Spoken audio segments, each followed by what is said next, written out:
It's funny, like, I've noticed this thing where games will come out and everyone craps on it. This game sucks, and this game sucks, and this game sucks. And then, like, a year later, everyone's like, you know what? This game was actually great, and no one gave it a fair shot. And then there's a revival, and people are like, oh, it got patched. It's really good now. I feel like that's because of outrage culture more than game quality. Yeah. I blame Street Fighter for that. When Street Fighter 4 came out, you remember it like wasn't a game? Like they released a Street beta. Fighter 5. Yeah. It had no arcade mode, no story mode. It was just, you can play against your friends if they're in the same room or maybe online. It was janky. What the were they thinking? But I think that really started this in like And they put dropping an piecemeal. incomplete game. Yeah. But that became normal of like, oh, we'll patch it later. Young Junk! Hey, everybody, welcome back to Tubby Talk. It's been a bit of a time off, but nobody knows that because of the power of the internet and no one watches in order. Except I don't remember where the cameras are anymore. hey. As always, we are here from the beautiful Young Chunk Studios, and I am Terry, the proprietor of Young Chunk, and joined with me as always are the two proprietors of Tubby Robot Ice Cream Factories. Their names are... I'm Chris. And I'm Steve. And we are here to talk about gaming. It has been a minute, boys. I'm so excited to sit down with y'all and hear about what you guys have been playing because I have had no time for anything. Yeah, and that's very upsetting because Game is life. game is life. Yeah. Yeah. I was thinking about this recently. This isn't even a side topic, but retirement. What retirement is like for our generation. And we know we got these backlogs that have been sitting around. Yeah. Do we think we're actually going to retire and play these games? Is this something you've thought about? I have a little bit. I don't see us retiring.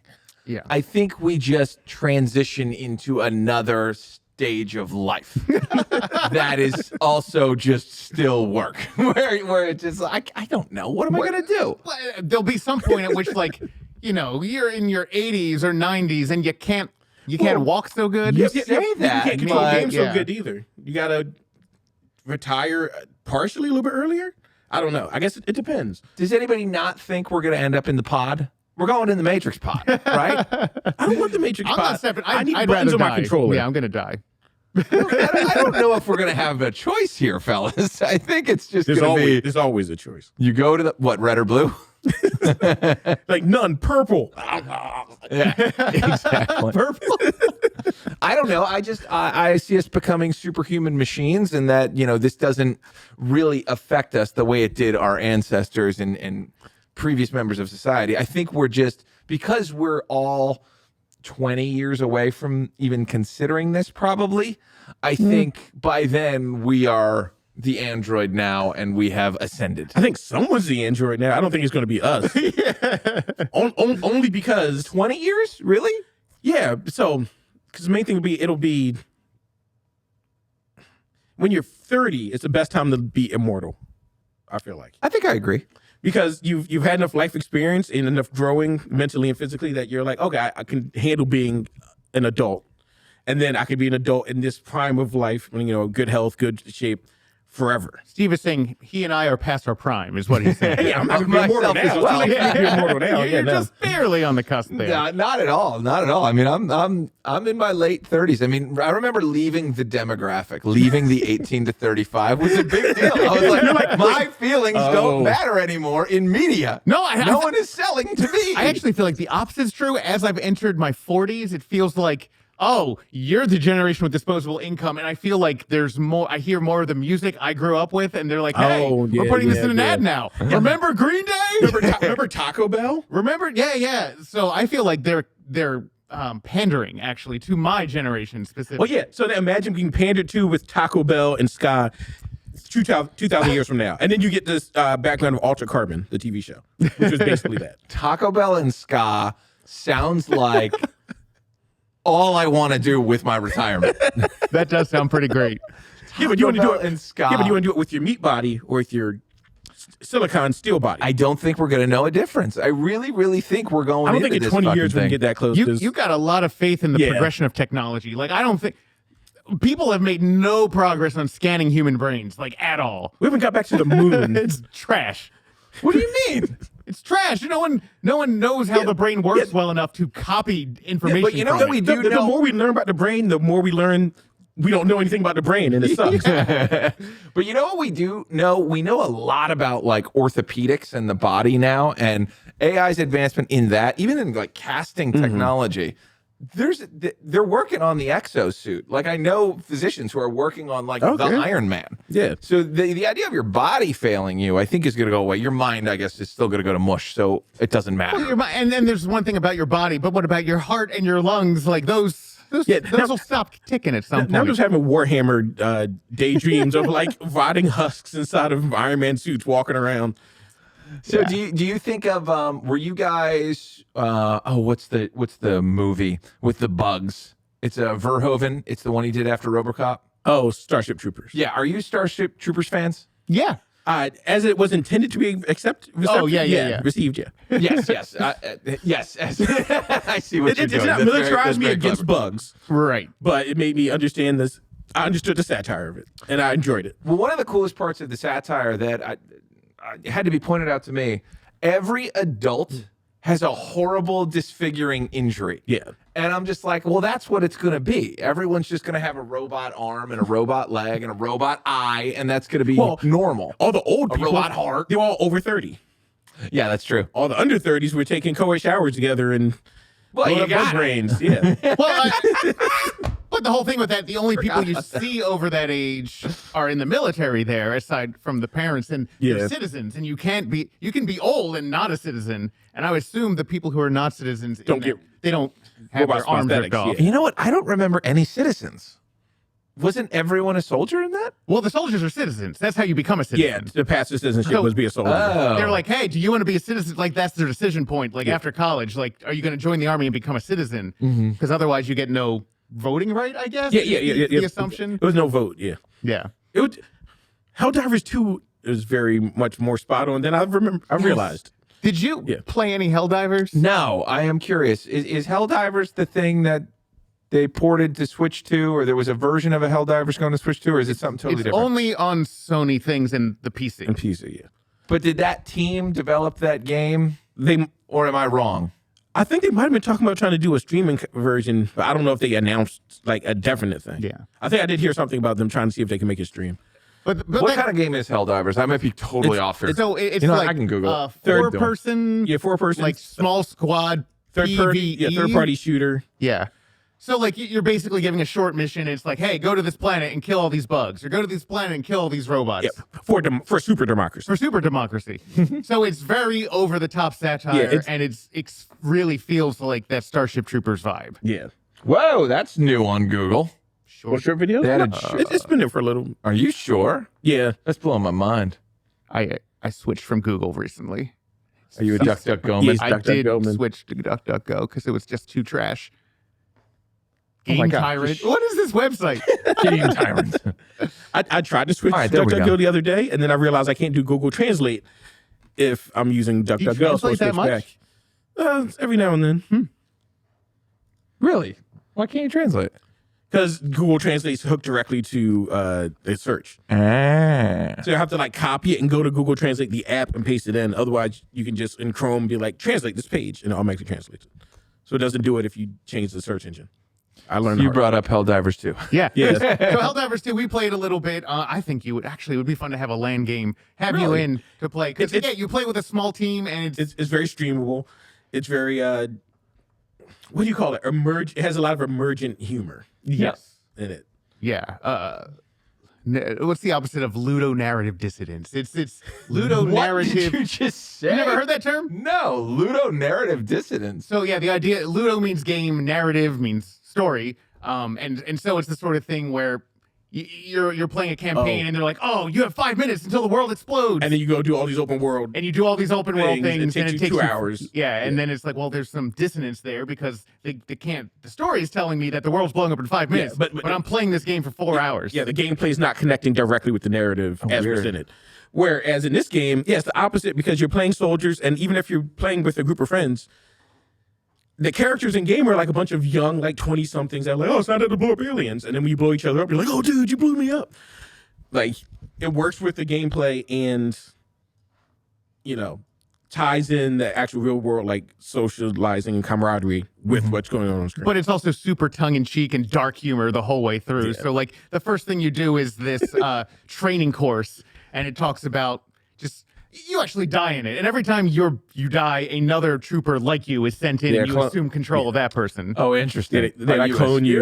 No, it's not. I don't think it's a clone. So I think in the opening training sequence, you actually sign a contract to join the military. So I think it is some kind of cloning. No, the contract is just like, I don't hold the military responsible for any death or anything. Yeah, but the other, okay, I and guess you trip on a grenade instantly, and then it's like, oh, time to send another but guy the down. other, you would have to also agree to. See, I'm thinking about too much.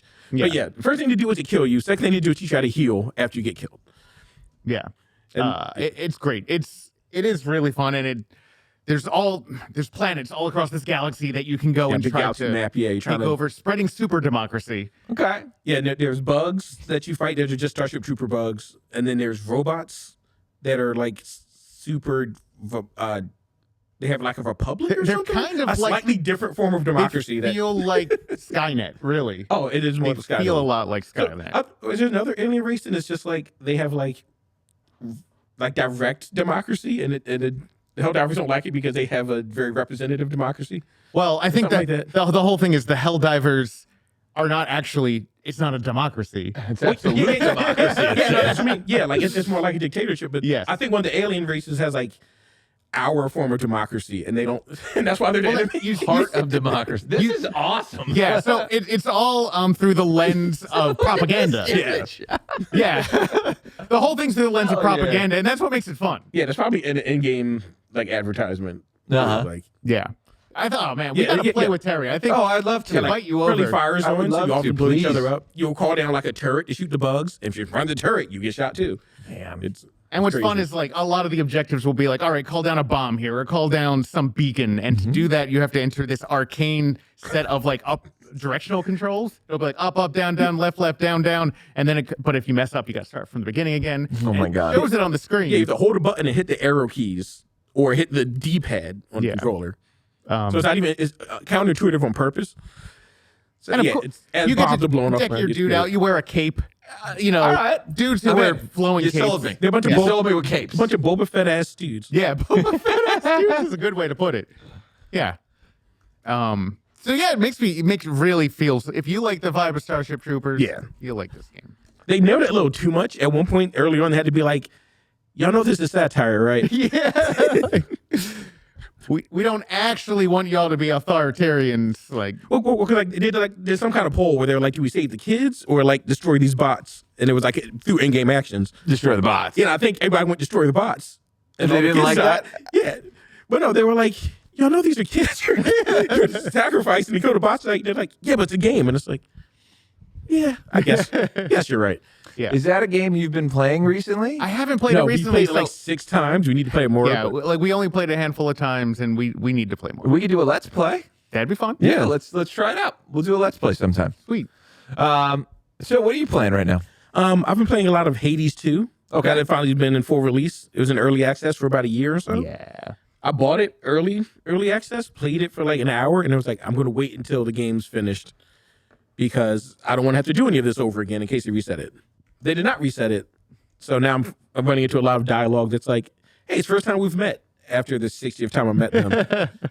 But to be fair, they warned that. They were like, you should restart if you don't want redundant dialogue. I have it sitting there. My wife bought it, and she started playing it, but I'm waiting till I beat a couple more games to jump in because I know I'm going to want to play it a lot. Did you play the original? Yes, a lot. I did not. So I played it. I didn't play it very much. I dodged it. I should have played it. Hades 1 is fantastic. Like, Okay. Why? So it's really good, like top-down 2D based gameplay, isometric roguelike. isometric action game, action but roguelike. then really good story, really good voiceover. Like they really dig into this Greek mythology and like pull things up that you haven't seen before. Each of the Greek guys has to have at least 10 hours worth of dialogue. And they speak in a little like 15-second clip chunks, but It's it has got to be like 10 hours. Wonderful music, wonderful art, but and the whole idea of the thing is like you are the son of Hades, the god of the underworld, and you're trying to get out of the underworld to meet your mom, who is on the surface. Is that this lady? No. Oh. So that's remember to Hades 1. Hades 2, that's his sister. who's 20 or so years younger than him. And there's a calamity that happens at the beginning of her story where she hasn't met her family and she's trying to save her family. Can you spoil the original Hades for me? So the original Hades, you make it up to the surface world, but as somebody who is of the underworld, you can't survive up there. So Zagreus, the main character, dies slowly as he's on the surface. Okay. But he finds his mom, who is Persephone, and she's like, "Oh, hey, good to see you, son." He's like, "Hey, mom, answer some questions," and she answers a few questions, and you die, and you got to start at the beginning again. Oh no! And so the main storyline is you do that 10 times, fight your way to the from the afterlife, die, 10 times, and then you reunite Persephone and Hades. Okay. Yeah. And this one, Hades 2. Oh, and they are married in classic mythology. Yeah. And then in Hades 2, it starts with basically she was taken as a baby, and her parents and brother were kidnapped by Kronos, the titan that birthed all the Greek gods, who came back for revenge. And then she was raised by witches to kill Kronos to bring her family back. Good. And so she hasn't met any of them, but she's just like, one day I want to meet my family. And all the Greek gods are just like, oh, hey, you're that kid we never heard about. Why do you seem like Hades? What's going on? And what's cool about that seems like Ares, God of War type of thing. I haven't gotten to him yet. He's in there somewhere. Oh, Ares? Yeah. Well, he's in the first one. He grants you boons. Yeah. He hasn't shown up as a boon granter in this. Okay. And I'm like 20 hours in. Which is better, God of War or Hades? See, I haven't played. I am more of a Hades guy. I didn't know Hades was in Greek mythology. I could have assumed, but I didn't think it was for some reason. I know me and Chris have talked about this before in the podcast. I know we talk about it a lot in real life. We both like games, tend to like action games, especially where there's more one-to-one mapping of action to on-screen, like button press on-screen action. And God of War is like the epitome of press a button and watch a canned animation for 2 seconds and string canned animations together, which I don't like personally. So I would say Hades just because it has much less of that. And did you play much of God of War? No, but I watched all that there is to watch on it on the internet because it turns out that is my pastime. He's not playing games, but he's watching other people play about games. So not even watching a Let's Play. Oh, the documentaries. Like watching all the cutscenes and then hearing the perspective. What you have to do is watch those while you're playing other games. Gameception. Gameception? Yeah. Play a different game while watching someone else play another game. Yeah, at the same time? Yeah. That's what I do with That's Destiny. what the kids do, I'm sure. Like when I'm playing Destiny, I watch videos about like Transformers lore or usually Destiny lore. The lore's fascinating. But yeah, I'll be doing that or like nature videos. I'll listen to and kind of watch while I'm playing a shooter game. Question, do you feel guilty that you're not listening to the audio of the game while doing that? The game? No. I feel guilty.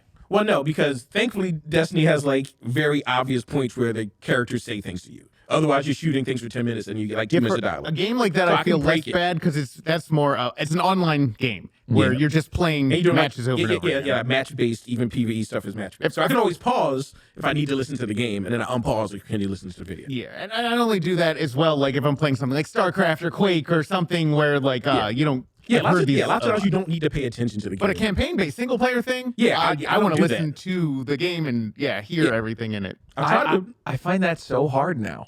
Of like, and I will do it, like. Well, do you find it hard because you want to appreciate the effort that's been put into? That's exactly it. Yeah. Well, yes, and also I have the fond memories of like I got every NES, up here still, all the way through GameCube probably. I have that in here, and I don't want to lose that. I don't want someone to play the Wii Shop theme and me not react like, oh my God, it's the Wii Shop theme. But you're too much of a zoomer to actually sit and watch one piece of media. Yeah. No, well, you got the brain rot. I got. Well, I wouldn't say that because like typically it's like I'm sitting, I'm not doing anything, I'm just playing this game. Mm-hmm. If I'm listening to an audiobook while running around the plains of Hyrule, I feel that is sometimes okay. Because you are taking both in, but you are just missing songs that play on loop so many times that they're part of you. Yeah. Like you did in classic gaming. So like that's where it comes from. Yeah, you either internalize it or you're going to hear it at some other point when the audiobook has a lull or a chapter break. And you're like, oh yeah, they're playing the Telltale Heights music. But that's old music that I'm registering. I'm not getting that new. But the question is, are they even making new? They are. Yeah, they do, and I will agree with you. Like, I don't notice new game music generally. Yeah. Because I have all the old game music I like in my head, and I don't feel like it's too late. If I started gaming 10 years ago, I'd be like, yeah, all this music is great. I'm like, it's old music. It all sounds like something else from before. So I cannot listen to the game and listen to something else while playing it. I think so, yeah. But then also you have stuff like the other game I'm playing, Clair Obscur, which is a French game that has beautiful French like operatic music, which you can play it in camp, like in the save area camp. So I just played it in the save area camp since I didn't hear it during the game. But it sounds really beautiful, and I was like, I'll listen to this music as music on its own. But guess what? I'll listen to a Chris video. doesn't think we're allowed to do this. You're allowed to do it. I think you're just ingrates. Like, there's a lot of great game music that's coming out now, and I think Hades is a great example of it. Well, I was just it has a lot of great game music. You hear the same music every run. So at some point, I'm just like, I tune out this music because it's stuck in my head already, so I don't need to hear it. It's playing in my head when I'm in the shower or when I'm going to sleep. So I don't need to listen to it this time. Because yeah, and it is a game where you play multiple present. runs, so you do hear the similar things over and over again. It's all good music, though. But then, like you said, like part of playing a game is hearing that music over and over again, right?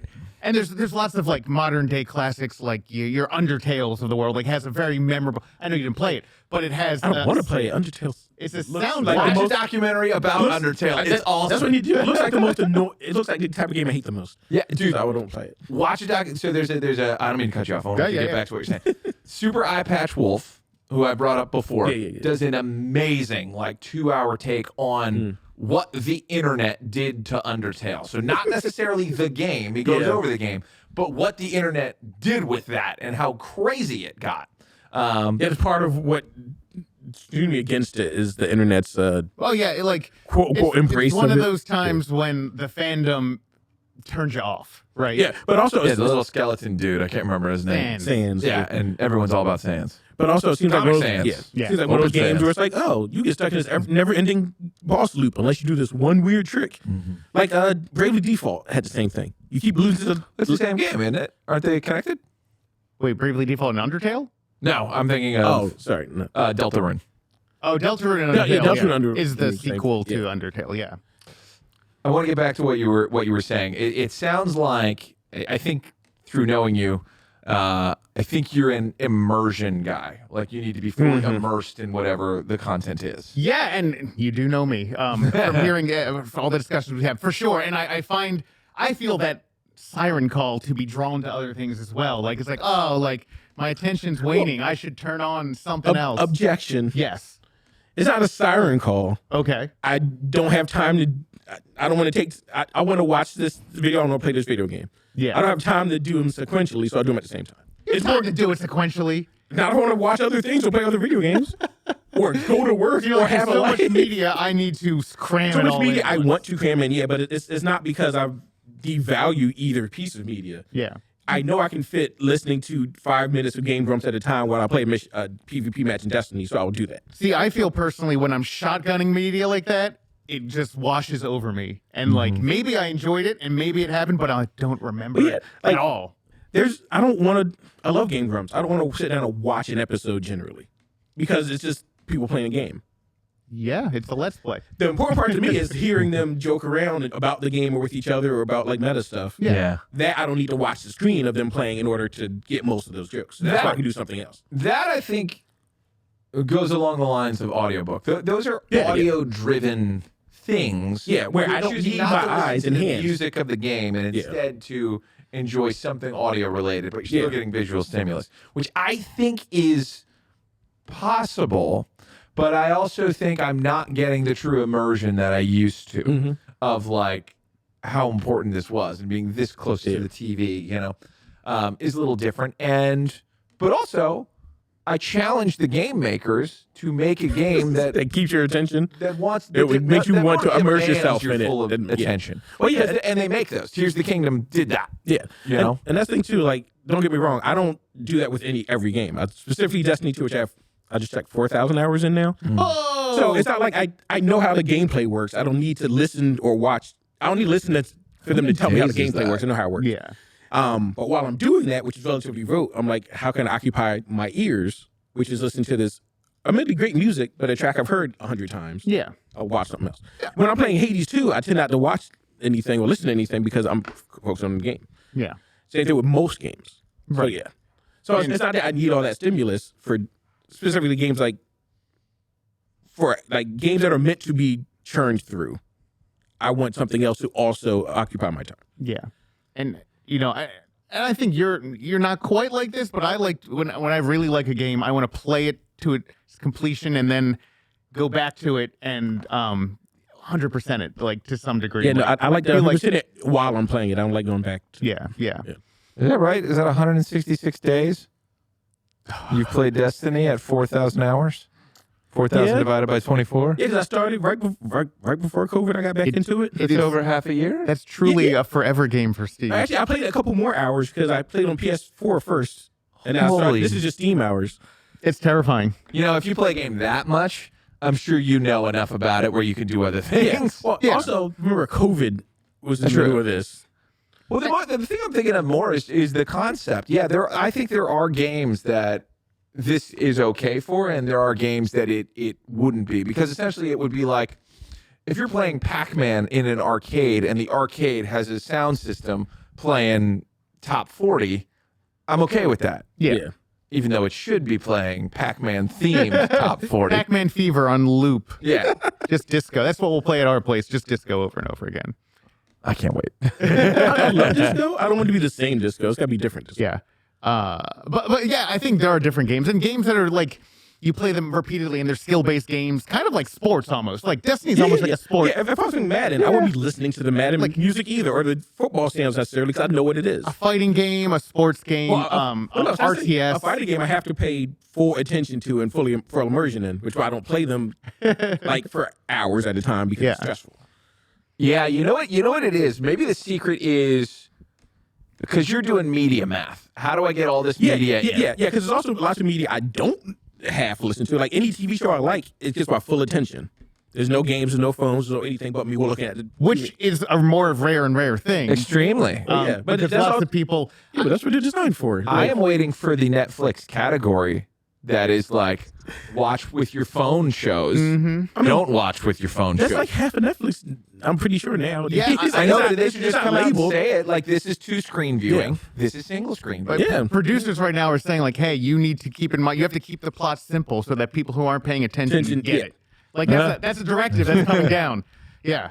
Which is nuts. And we see it, though, in our lives. Like your girlfriend, Ayana, like, she very rarely just watches a thing, right? She's always got something going on. It's just weird because she apparently has to look at people's lips when they talk on a TV show. She's not hard of hearing. It's just a habit she has. Or else she won't understand it. Yeah, or she won't really catch what you're saying. But then she's looking at her phone all the time. So I'm she like, doesn't understand it. she misses a lot of stuff. Yeah. But she Yeah. catches a lot of other things too. And I'm like, how'd you catch that if you weren't even paying attention? But we see, and this just goes to my life thesis right now, that having internet-enabled devices on our person just is bad for our brains. Which leads us back to no functional robot bodies in 20 years. Only because they'll still be trying to monetize the internet algorithm-based feed portion of that technology. I just don't know. I think we are so close to willingly signing up for put me in a pod. I don't ever want to think. I don't only want joy. See, Fake joy. well, see, that's the hey, I want real joy, which I feel like you could have. Maybe not on the internet as the direction is going. You're not gonna have real joy.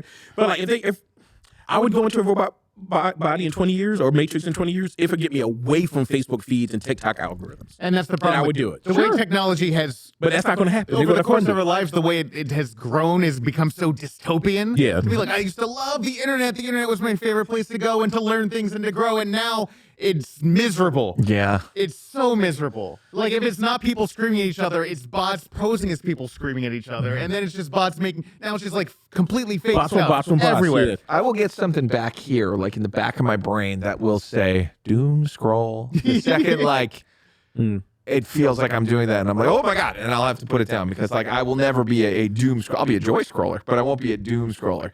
But if that alarm goes off, I'm like, oh my God, I'm becoming one of them. It's good you have an alarm. A lot of Yeah, people- no, it's good that you can recognize it. yeah, a lot of people lean into it, I think, too. They're just like, oh, I want to doom scroll because They scratch that little itch that it hurts a little bit every time you scratch it, but man, you got to keep scratching. See, I just scratched that existential dread itch by existing. Yeah. Like, I've been doing that since I was a kid. Like, Chris says I catastrophize all the time because I'm always like, what's the worst that could happen in this situation? So I could stop thinking about it because I thought about it already. And I can start enjoying what's not going bad with it. I've read that that's a good thing to do. Of like, It's not a healthy thing what to is do. the It's real worst stressful. thing? Is that really that bad? Yeah. You know, I mean, if your catastrophe includes like death and fire and horrible things, Those, that's yeah, different. those are than- like givens. Like, besides that, what's the worst thing that It's could like, happen in how many times could I be beaten up and mugged in this scenario? And what could happen to me once I'm beaten up and Mugging mugged? doesn't happen, doesn't strike 3 times in a row. I'm probably good to go in this shady bar this time. It's like, After I'm the last already time I got rolled. robbed. You can't rob me again. Can't get robbed again My mugger got mugged. by me. But no, yeah. So it's like more pointedly at your question, like So like I tend not to doom scroll because I'm like, oh, I'm looking at this thing. It makes me feel annoyed or bad about the state of the world. So I'm going to stop looking at it because I want to look at things I want to look at or listen to things I want to listen to. What about things that Sometimes both at the same used time. to give you tons of joy and now have mutated? Because something that used to give me tons of joy is Star Wars. Yeah. Speaking of dystopian futures, And now It does not give you joy anymore. I stopped watching. Yeah. That's terrible. I have stopped you watching. seen Andor at all? Yes. The people always talk about how good halfway this thing through is. Andor, Oh, okay. but also like I'm struggling because I'm like, I know what's on the other side of this, Well, and that's it why- ain't good. That's why I Yeah, haven't you watched know? it. I'm like, I don't want to watch a prequel to the stuff that I know turns out bad for like 30 years. Oh, that's not and what it I just mean. gets a little bit. Oh, okay. What I mean is the other Star Wars shows Are bad. I don't want to go to. Yeah. So if I milk okay. this thing Gotcha. until like You the can next enjoy good it. thing. Yeah. Sure they make Andor season 3. Right. Yeah. So, and you enjoyed at least the first 2 seasons of Mando, right? I did very much. I rewatched the Luke Skywalker thing often Yeah. because Luke Skywalker is Star Wars. He used to be. But I do like Luke how Star Wars. Andor is That's about not the main cast at all. Like these are new people in the same universe, and it's kind of interesting to see how they live their lives. I would like it if it was about anything except for leading up to the thing that starts the first movie or the 4th movie at this point. Like, outside, after, between, before, between, just not there. There is one thing I don't care about. I think they did prove that Star Wars works if it's dirty. Star Wars works if it's not heroes, and Star Wars works if it's just somewhere else. You know, like their home planet. I don't think we've heard of before ever. Andor's, that is. Like I don't think we've been there. And it's nice to see other I thought it got places like blown it's up. not Tatooine. It's not Andor? Good. I said their home planet's not Andor, the planet Andor? That's the dude's name. Oh, what's the latest planet that got blown up? Alderaan. Oh, okay. Alderaan. I thought it was Andor this whole time. That's why I was like, wait, no, is that what the planet? Oh, so you think so? Now you got to watch it because like that's not what happens. No, that was a detail I got wrong. Yes, it does still culminate in everybody's it's about eyes. them getting the map to R2D2 for him to not tell anybody anything. Yeah. Just the prayer is just that they give that same showrunner another thing in there, you know, of like, dude, same like this, but totally disconnected. Let's just be on a planet we've never heard of in this universe where there are, you know, those crystals around. Like, I would like to see a thing that the games keep trying to do, especially Scoundrels, I think just came out, that they keep failing at. Give me a show about smugglers and other backwater, like, That's it. anti-heroes, gray Yeah. area workers, and because like there were a But couple, not culminating in the destruction of the Death Star. no, not culminating in not leading up to Star Wars Episode 7. Here's a question then. Bring it back to games. Do you want to play Star Wars Outlaws? I'm sorry, Scoundrels Outlaws. That's what I was thinking. Yes. I wanted to, and then I read all the reviews, and I was like, never mind. But now there's like everyone's like, actually, this game is great. We didn't give it a fair shot. It's like the new reviews. Since it came out on Switch 2 for whatever reason. I'd have to check out some new reviews. I don't know if they overhauled stuff, or people were just mad at the beginning. But Yeah. all the stuff I've read about the gameplay made it sound like it was janky and annoying, and the type of annoying I don't like. Right. Like, oh, you get a blaster and you shoot, but you don't hit anything because you your blaster stat isn't high enough for something. But is Dash Rendar in it? Yeah. I assume not. No Kyle Katarn either. But you haven't even seen a trailer for this game. I saw a trailer. I saw a little bit of gameplay, but it was all like, look at all the wall clipping my character did. I got stuck in this box. Like, it's funny. Like, I've noticed this thing where games will come out and everyone craps on it, and then like a year later, everyone's like, you know what? This game was actually great, and no one gave it a fair shot. And then there's a revival, and people are like, "Oh, it got past. It's really good now." I feel like this is because of outrage culture more than game quality. I blame Street Fighter for that. When Street Fighter 4 came out, you remember it like wasn't a game? Like they released a beta. 5, yeah. It had no arcade mode, no story mode. It was just, you can play against your friends if they're in the same room, or maybe online. It was janky. But I think that really started this in like dropping it in complete game. Yeah. But that became normal. Of like, we'll patch it later, you know? Yeah, let's just hit the window. Yeah. Yeah. It's a lot like, and the one I think of the most is No Man's Sky, because No Man's Sky came out, made a lot of big promises, and then it didn't deliver on all those promises, and people were like, this sucks. And over the past 5, 6 years, 10 years, it's been so long.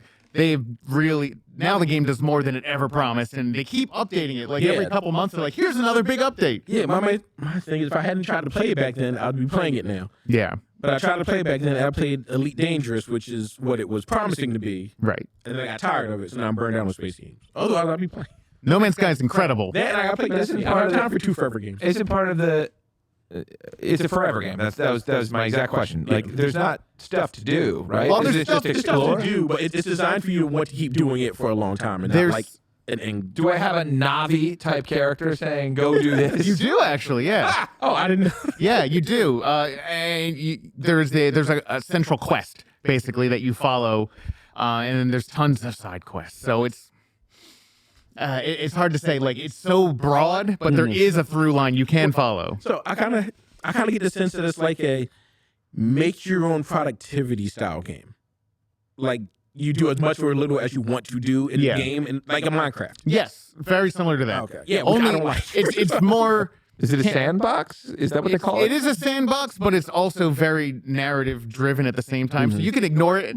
Kind of like almost like a Grand Theft Auto. Okay. Where it's like Grand Theft Auto has a campaign, and you go through and you got missions, and there's an end of the game. But most people just screw around and run stuff over, right? True. Like, and so instead of just running stuff over in this game, you can like, well, I could drive over people, or I could buy a freighter, and now I have a fleet of freighters, and now I can send my dudes out on scouting missions. So you watch your number go up. Yeah. But then what's the money go up do for you?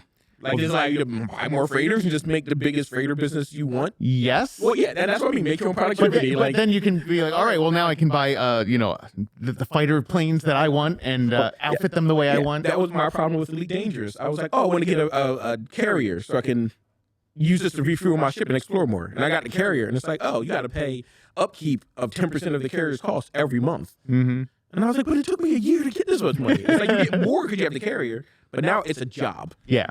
It's not a game, it's a job. And I'm like, I don't want another job. And so you can ignore it entirely, right? And at least in No Man's Sky, if you want to keep your carrier. If you ignore it, it falls apart, and you have to buy a new carrier. And I'm like, maybe it is just that the children are driven to want a job, and that now there's job video games. Like, literally, like, Roblox is child labor behind, by certain metrics. But yeah, if you don't dedicate the appropriate amount of time, which is insane, what is that for? Advertise? It's got to be advertising based, right? Yeah, it's to keep them, most of the free-to-play games that just sell ads, and you just keep churning. Jesus. You keep them hooked. Yeah, or Play Donkey Kong instead. Or they want you playing so much that you want to buy all the cosmetics for real money that you see other people using while you play. Yeah, and the more you play, the more chance you have to Most see of the them make cosmetics. money from what do you call it? Fortnites of the world. Yeah, and Fortnite's skins. it's like, okay, there's skin. You see someone with a skin, and apparently there are lots of people get envious seeing other people's skins and say, I need to pay for that. I do not understand that mentality. I don't either. Well, it's like, I don't care what the other people look like. Like, I can get to an extent, because it is a third-person game. Like, you're like, I got killed by Goku. I want to play as Goku. So you go buy the Goku skin. So now you can play as Goku. And it's that basic. But like, basic, like, animal brain. I want thing, I can buy thing, I buy thing, I got thing. And I get a little more. Use Goku again, because now they want Superman. Yeah. And I get a little more in that because it's like, it's a big established IP. I want to be Goku. But there's other games that are like, that guy has a red vest. I want a red vest. And I only have a blue vest. Like, that doesn't make any sense to me. like that's what Helldivers basically has for monetization. It's like, hey, you want the red vest? You got to pay money. Helldivers and Destiny and Call of Duty. So that's like Destiny's weird like that. Their monetization is straight up, hey, buy this thing so when other people see you, they can be like, oh, that guy got the Star Wars thing. But You don't even see it that much because first person. Yeah, but you got to flex on the haters. That's what it is. You got to flex on the want you to haters. flex on the haters while you're grinding the same activities over and over again to try to get weapons, so you don't use the weapons because you put them in your bank and never use them. And you complain you don't have bank space because it's full of weapons you never use. Terry, have you ever paid for a cosmetic item in a video game? Oh, no, I don't believe I have. I don't believe I've ever done that. I've always been obsessed with getting like the ultimate armor or whatever through game. Like I'm not going to, but I've never paid or like. No, certainly not in any sort of thing where it's like this would be a cool look. No, I would just use what's already included in the game that I already paid for. Yeah, like I've only done it in a couple games, and it's games where you play with the third person's perspective, so you can see yourself. Yeah, like in Heroes of the Storm, it's like there was like 2 skins I bought. Was one Asmodunk? No, because I never played Asmodunk. It was Karzin's the boxer skin, I think. Yeah, that's a good one. I bought that, and then. No, there was a Wolverine skin or yeah, something that's like the skin that. right there. Yeah. I think it was the boxer skin, and then it was something for like Thrall, because Thrall is my favorite character in Warcraft, one of my favorite characters in fiction. And so I was like, I will get his like super shaman like badass outfit because it looks cool, and you can't earn it in game. Yeah, because I think it was like some you can buy with the in-game currency after a while, and some you couldn't. Yeah. And so I was like, well, if I want this one, I have to buy it. I guess I'll give them $5. At that point, I had like 200 hours in the game. And it was a free-to-play game, so I was like, $5 for 200 hours of game is fine. I basically make it a metric based on how much free game I played. I do look at it from that end. And I think you're a mathematical man. Most people don't at all, right? Well, yeah, it's not designed for that. It makes sense. But it is crazy that the economy for most modern games through which most money is flowing is something that we do not even participate in. Because I was thinking about this, especially with the young people at our shop. And in general, like is there that much passive income being made by being on TikTok and junk like that, where they can be like, oh, I can go buy some Marvel Rival skins, but I can't afford to buy a PS5 because I've known people that have had that. It's the issue. They just have terrible money skills and don't care. Or is it that, or is it a combination of both? Like, if I was a young person and I had TikTok, I'd be like, oh, I'll do TikToks and try to get it popping up to get monetized. Me and my generation, I don't care about that. If I grew up 20 years later, I might care about that, and that'd be something I try to do. Well, it's because going and getting a part-time job was that for us. Yeah, like that was our way to go. Getting a part-time job, mowing lawns, shoveling snow. Like it's not a problem either. It's just that now there could be one classmate that is a millionaire via TikTok, literally, and then one who spends every dime they have and never breaks the algorithm or breaks in. 1,000 people like that and 1 millionaire is probably how it would be more playing out. Yeah, but the point is that kid is still in that school. Yeah, it's somebody they can see. And like, oh, I know that kid. And suddenly he made, like, there was a kid working at our shop a couple summers ago. He had a classmate that had like a $2 million deal with some company as an influencer he signed, and the kid was like 17. And I'm like, and the kid's like, yeah, that's awesome. Like, he wasn't necessarily like, I'm going to do that someday, but it's like, it's awesome for him. And I was like, if I knew somebody who was a millionaire and that made off of like something they were doing in high school, I would be like, I'm going to get in on this with them, or I'm going to steal their idea and do it back and make $1 million myself. Gotta flex on the haters. Grumpy old man in me is like, all right, all these kids. So there's always kids always want to, I want to be a movie star, I want to be a rock star or whatever. But like, I feel like there's more people. The fact that social media makes it something that's in your pocket that you can do at any time. Yeah. It leads them to do things that are not productive to society. Whereas flipping burgers and mowing lawns is productive. Like, you are actually doing a service for money that, helps. It's doing service for money. It doesn't necessarily. Besides tax revenue, it doesn't necessarily like contribute to society in the way that it makes it look better. I think you're thinking of like yes. Friendlies isn't coming back, Chris. I just went to Friendlies last week. No way! Yeah, I did. If it wasn't for TikTok, the Friendlies would still be there in Andorra. I thought they closed. No, they're still out there. Just not in Philadelphia proper. There's one in Plymouth. Meeting is the closest one. We should go. We should go. I don't want to go to Friendlies. What? Friendlies is dead. It's delicious. You just said it's alive. I thought it was dead too. We have a short about it. It did very well. It's dead to me. Dead to you. We had a lot Actually, of I good don't times. know. I haven't been there in a while. Man, Still got burgers and ice cream? Still got burgers and ice cream. I'm going. It's all I've ever wanted. Get the chicken patty melt. Oh, We could do a remote. If we do a remote, I'd love to. Are you kidding? Take over a booth with like aggressive amounts of cameras and audio? Let's do it. there were not a lot of people at this one, so like we could probably roll up. Yeah. Well, here's the thing. That iPhone 17 Pro, holy moly, what we're going to start to see as far as like getting in environments and doing podcasts like these with just 3 phones and 3 buddies like sitting in a booth. Does it do anything different than the 16 and the 15? Does. Okay. Does. And it's just gotten to the point where it's like, okay, we're going to start seeing these on professional sets and whatnot. There's these outputs. Like they've started creating chassis for them so that I could literally feed it into anything here and whatnot. Like it got there, but it's something happened with the 17 where there was a leap as far as video. We're gonna see a huge difference. So moral of the story is let's all get one, and That's all Steven Soderbergh's fault, and I will not get one. potentially He shot a couple movies in the last couple of years with It was coming. iPhones. it was coming. It seems like And it they look is it's like normal. the wrong form factor because you want to look through an eyepiece, like you don't want to stare at this screen and like they 15 years ago we did, but now we're so used to it. But it's worse.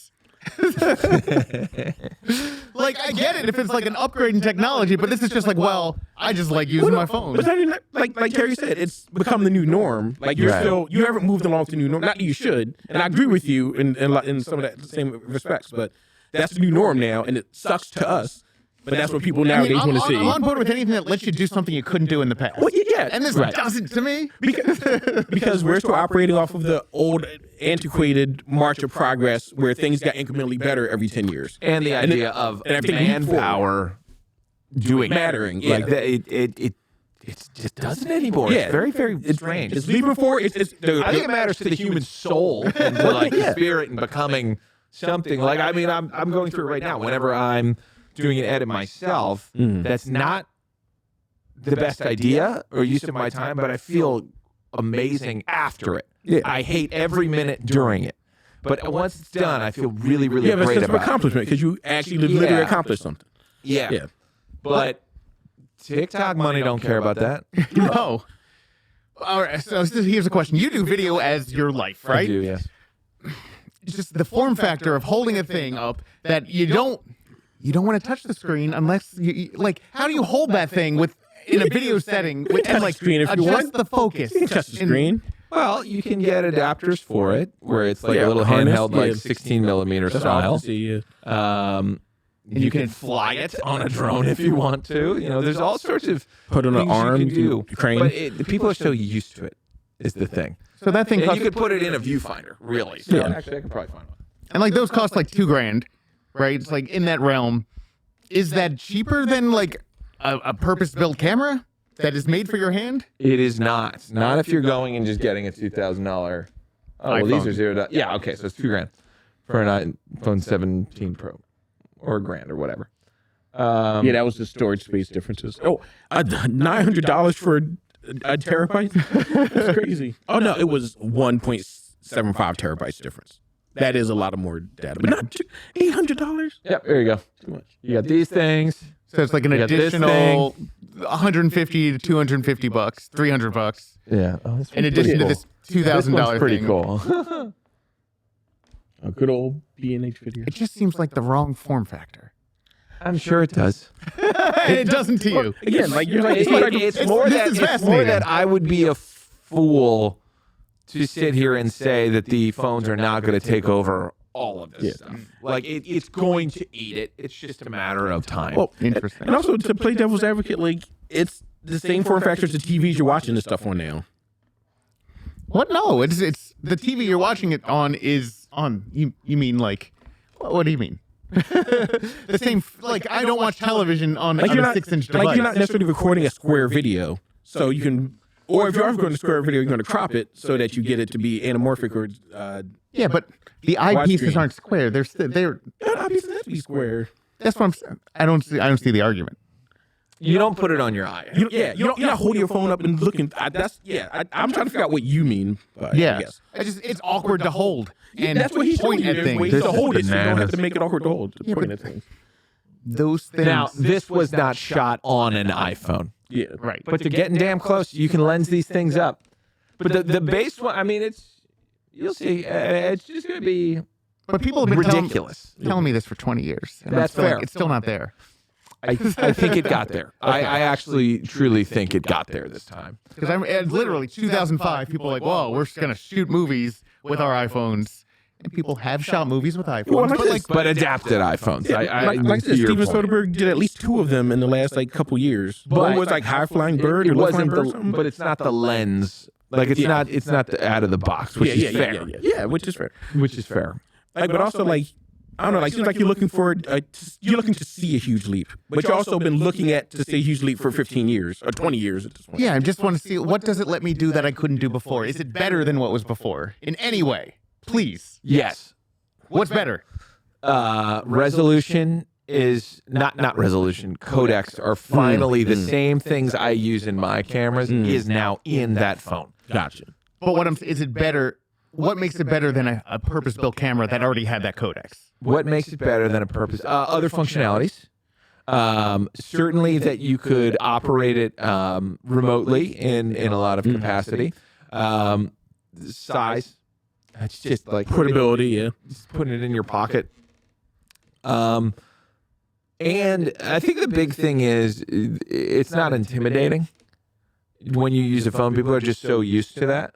To the point where I've had the idea of putting teleprompter on every thing that I have. Mm-hmm. Just because people are so used to Zoom calls now because of Oh, COVID. yeah. They're probably most comfortable looking directly into a screen, even if I'm sitting behind the camera and there's a screen in front. That's probably, I'm going to experiment with that over the next year of changing the way I do interviews and whatnot. But It's interesting to hear. Because I know, like I will say from personal experience, like all my experience with looking into a camera to do stuff is Tubby Talk. Mm-hmm. So if you replace that camera with a teleprompter, it would not functionally be no difference to me. It'd be like, oh, it's an easier thing for me to focus on because it's not a little red dot I'm trying to find, a little green dot I'm trying to find.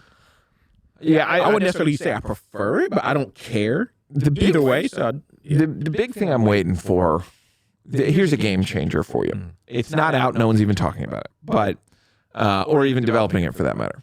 Micro drones that are the cameras is all I want. Silent micro drones where all the gear goes away and it's just flying things that you cannot hear that are doing the same job, that can hold up their lenses and whatnot. That to me will be the most incredible change, is when all cameras are drones I was about to say, and 'cause- they're silent drones, and I don't know if we'll ever see it. I was going to say the CIA made one in the 70s, so it's possible. A silent drone? It wasn't Where you quite can't silent. hear It wasn't quite silent. It was loud, which was a problem. But it was like a housefly sized camera.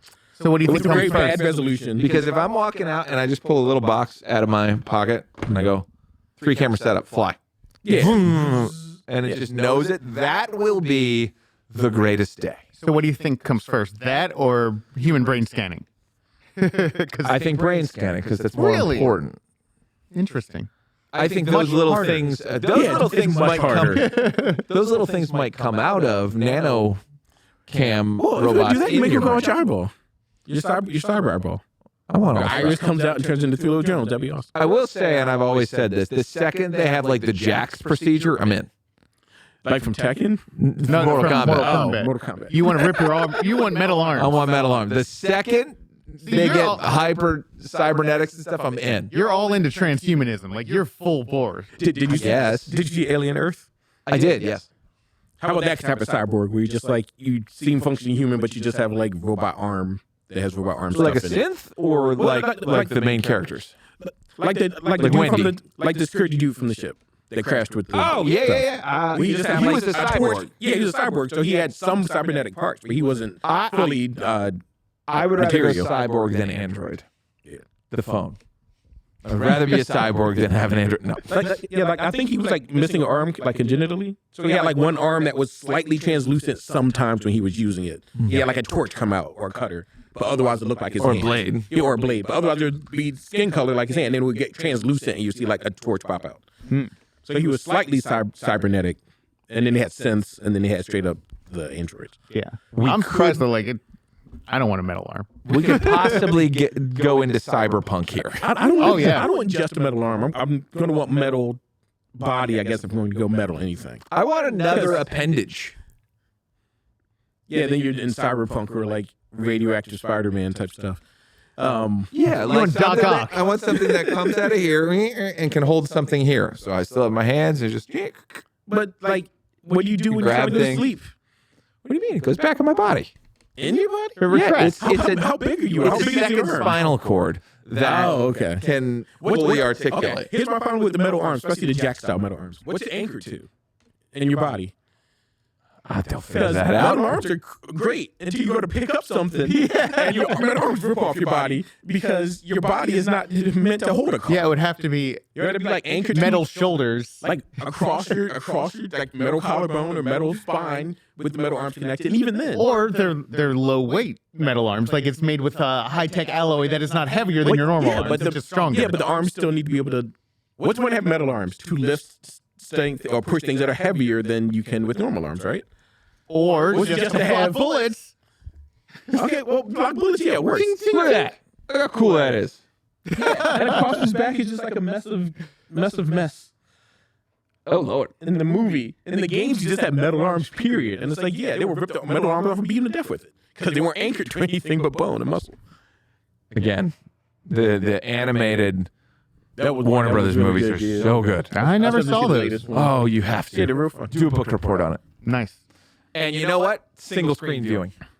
I can do that. Those are definitely single screen views. Like, I will say, I've never watched any narrative thing on my phone except for when I was like on a plane or a bus. And I was just really fiending to like watch next Stranger Things or something. But you're never going to But sit on your couch I did like watching it. twice. Yeah. Like, no, I have a. I have a I don't like television. watching movies on my computer. I'm like, I got TV. I'm gonna watch on my Maybe TV. that's why. Maybe because I'm moving around and traveling so much that I naturally went to a type of media that I find is fine to watch on your phone. Yeah, like YouTube stuff. Yeah. Yeah, I mean, that's a big, like, you're probably rarely at home. Although I also watch YouTube stuff on my computer monitor, not on my phone whenever I can.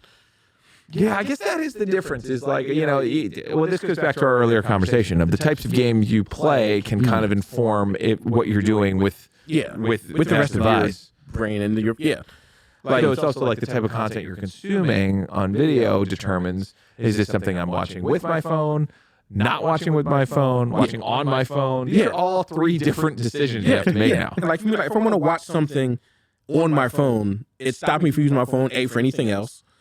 B, I can't immerse myself in it because it's on a stupid phone. And then C, I'm not in that many places where I can't watch it on a larger device or just wait to watch it on a larger device later. This is a great question. What is, not necessarily the last game, but what is a game that completely hypnotized and enthralled you?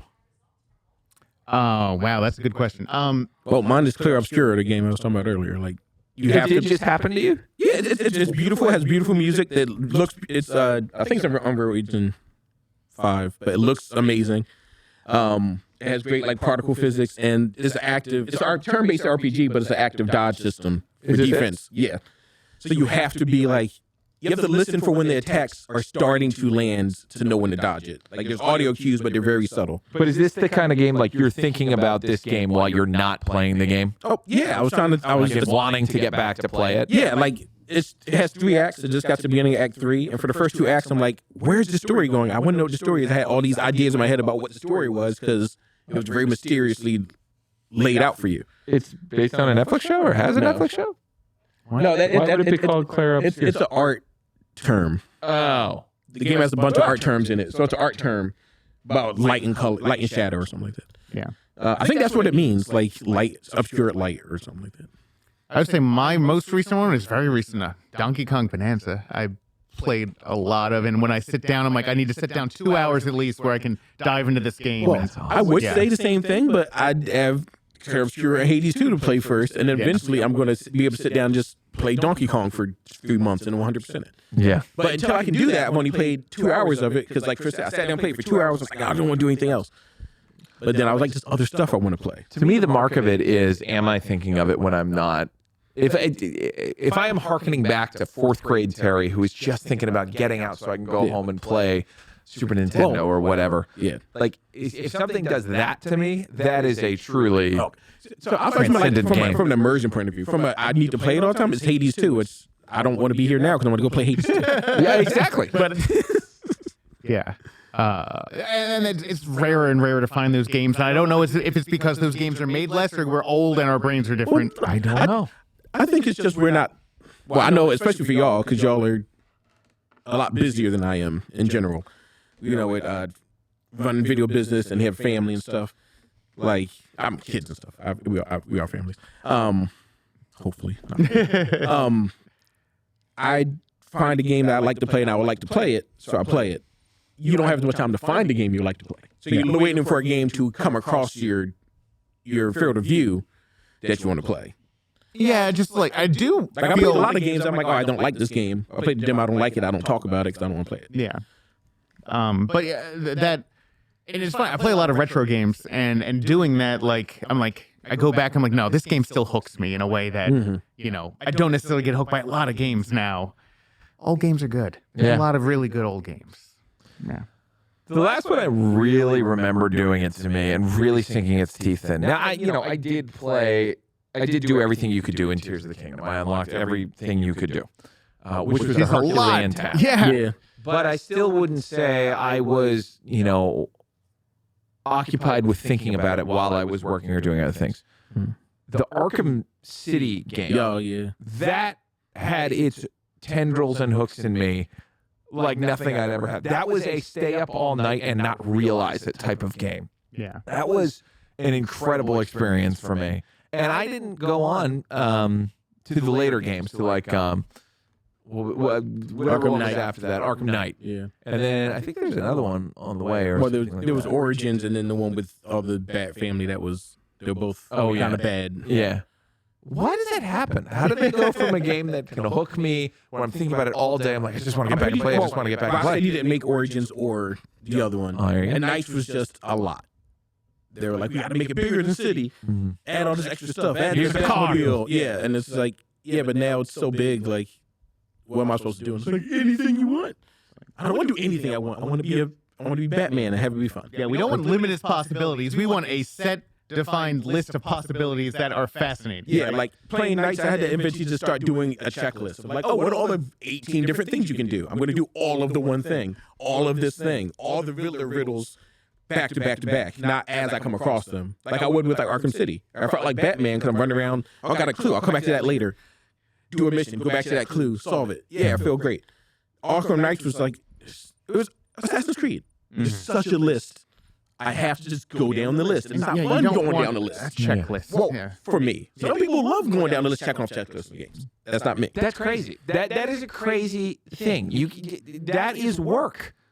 You're now doing work, like we said earlier. I'm not going to say it's a crazy thing, only because I know too many people that like games like Factorio, which is just setting up a automated system to automate itself. Yeah. And the gameplay is, I feel good because I automated this system most efficiently. Oh, it's funny to hear you say that. It's literally work. You're saying you basically 100% Tears of the Kingdom. I did. Which is, it's not a checklist, but you went to all these shrines and you did. There's also lots of fun to play. Yeah. Moment to moment. Not at that point, though. All the shrines are tough. But what they do is the armor that you can get by doing this is like the thing that's out there. So there's a reason. Like I said earlier in the podcast, if there's an ultimate armor or an ultimate weapon, I'll go do it. I hated when games stopped doing that and made it be like, oh, you can decide between these three. No! There has to be one best one above that, and that's the one. Well, my problem is that one wasn't the best armor for me.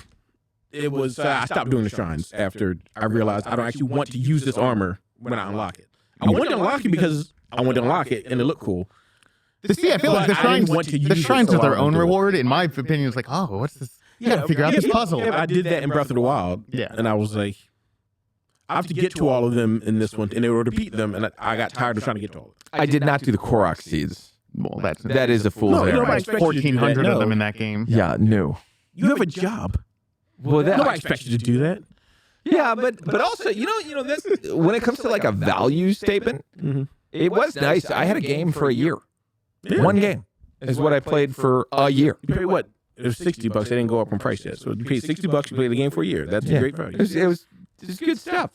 But to your point, I like what you just said. I need some limitations, or it's not fun. Then it's just life. Yeah. It's just another life somewhere, which I guess some people are looking for. Yeah. I quite like mine.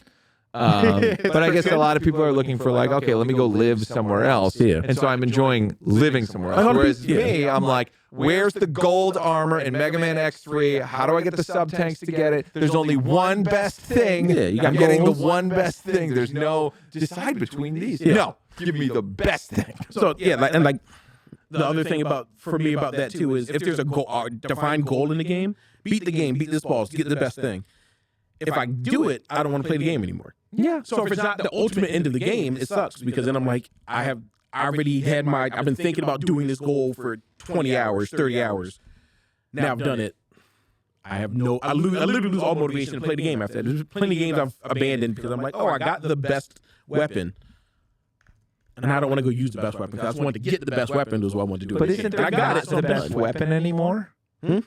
In a lot of games, isn't there just not the best weapon? It's like if you're a defensive player, this is the best. Instead of the one that's just like all the stats. A little more nuanced. Well, yeah, but also, if you never play defensive, why do you care if there's a great defensive weapon if it sucks offensively and you don't do defense? Because I gotta get the thing. I gotta get whatever the best thing. I'm a completionist. That's a you problem. Well, I think speaking to your whole idea, like, It's also a me problem. you don't want a world to be open to do everything for you because a game is defined by its rules, right? And if there are no rules and there's not an objective, it's not a game anymore. It's just a hanging out simulator. Yeah. So, like, a game is engaging because of those rules and those limitations. And if you don't have that, it's kind of boring. It's just life. And maybe it's just that games. Well, unless you think, sorry. Well, games were games. When we were coming up, games were literally games, and now they are entertainment portals, communication methods. Advertisement portal. Sure. But it is also where you go in a virtual world to hang out with your friends. I mean, I guess SOCOM technically started that, but really Call of Duty started that of like, I'm getting on with the boys. We're all going to put our headsets on. This is our going to the bar after work. This is our going to the baseball game. This is what playing a substandard shooter. Yeah. Hate crime. Send all hate mail to Jimmy Fallon at NBCLateNight.com. Sure, he gets plenty. He should. I hate Jimmy Fallon so much. Why? I'm not. We don't have time to get into it in this podcast. But yeah, now I just want to go home and play games. Yeah. Yeah. All this talk games. Favorite Star Wars game? Sure. It is not Shadows of the Empire on N64, even though I've alluded to Yeah, it. you would do like half the podcast probably. I don't think it's Battlefront either, because that was the loot crate thing. But you did want to play that game all the time. Oh, I know what it is. It is the Star Wars Trilogy arcade game. Oh, nice. Yeah, because it's got everything I want and ends in a very difficult lightsaber battle with Darth Vader. Cool. Is that the one that's like a first-person fight with him? And the joystick is the... Yeah, that is a super fun one. Mine would be Rogue Leader 2. The 64? GameCube, the one that came out on the GameCube. GameCube. The second one, it was just like I am flying a spaceship and it's fun. Is that Wedge Antilles? Well, Was that the other one? Or I is he don't just in remember. the game? You're a variety of people. Yeah, Oh, okay. He's in the game, but you get. Do you want to be an X-wing or a B-wing or an A-wing? And yeah, it's great. Yeah, my favorite is well, I'm not going to count KOTOR because it's now unofficial. What's that? Knights of the Old Republic. Oh. It was an Bioware RPG that was amazing. Okay, but Aside from KOTOR, I'm going to assume everybody's favorite if you played it was KOTOR. And Terry hasn't played it, so it would be your favorite if you played it. I'm pretty sure. My favorite would be, and I don't forgot what it was. I'm just going to go with KOTOR. No, Jedi Knight. oh yeah, Dark Forces 2 Jedi Knight. That's my favorite. Dark Forces 2 Jedi Knight. the first one that was actually Katarn. polygonal. Yeah, it's polygonal. You were basically a merc, but he also It's a first-person shooter. Yeah, so you had blasters. You also got a lightsaber you could use. You can deflect blaster bolts with it. If Dark Forces was a Doom clone, Dark Forces 2 was a Quake clone. Yeah. I think it was literally I do Quake remember engine. playing Dark Forces, Yeah. or at least a demo of Dark Forces.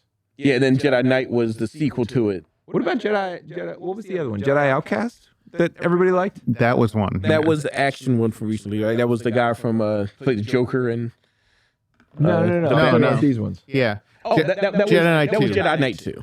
So Dark Force would have been Dark Forces 3. Yeah. This one. Yeah, I that would have been specifically remember this ad. Oh God, Yeah, that would- advertising got me. I specifically remember this ad because he's like, you're like a bad kid with a marker walking down and getting the lockers, but you're doing this with a lightsaber instead. Oh wow. 9 years ago.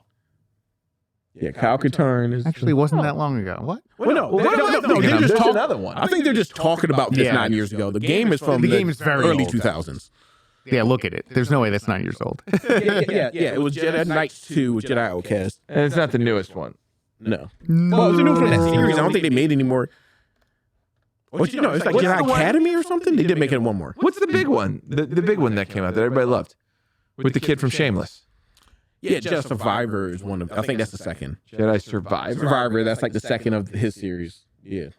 Yeah, he was. People loved He was it. the Joker at the end of the Batman, and the after credits thing or something. That's much more modern. No, that's not who you're thinking of. Yeah, Dominic something. Yeah, he was Monahan, in yeah. the Batman. He was the one that sells. And he was. Yeah, his name was like Jack. No. That was the Irish kid. What's his name? That was Adam Warlock recently. I don't think so. Hold on. Joker in the Batman. No, Barry Keoghan. Oh, okay. Barry Keoghan. Oh no, the other guy was the Joker in Gotham. correct.